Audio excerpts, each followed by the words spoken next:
எனக்கு என்னப்பா தெரியும், நீ விட்டு போக மாட்டேன்னு நான் நினைச்சேன். ஓ, நீங்களா எதுவும் சொல்ல மாட்டீங்க, நாங்களாவே புரிஞ்சுக்கணும்.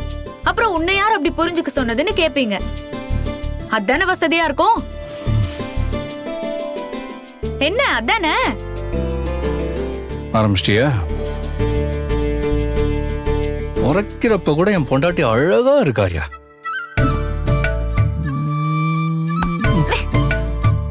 என்ன நெத்தியில தான் கொடுப்பேன், நீ ஒன்னும் கவலைப்படாத. என்ன பண்றீங்க? ஓ, லிப்ஸ்ல எதிர்பார்க்கறியா? Okay, I am ready.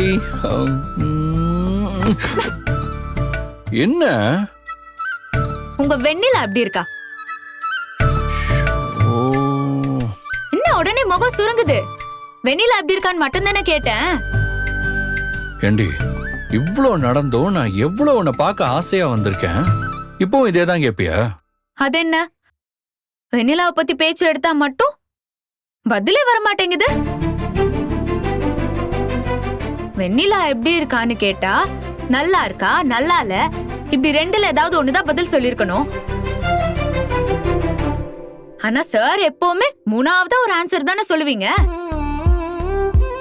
அதுவும் நான் ஏதோ தப்பா கேட்ட மாதிரி எனக்கு குற்ற உணர்ச்சியை வர வைக்கிற மாதிரில திருப்பி விட்டுருவீங்க.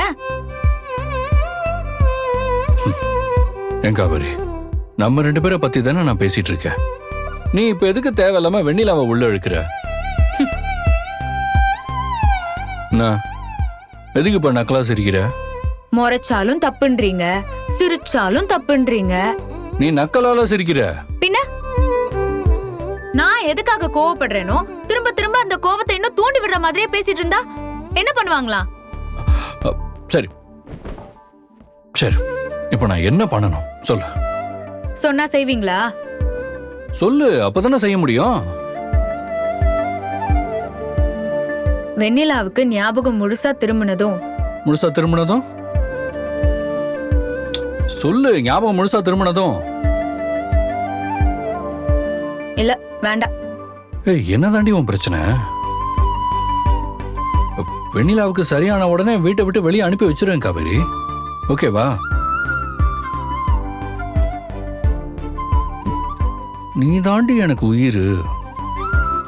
நிஜமாவா? நான் உன சத்தியம் பண்ணவா? ப்ராமிஸ்? வேற என்னதான் பண்ணணும்?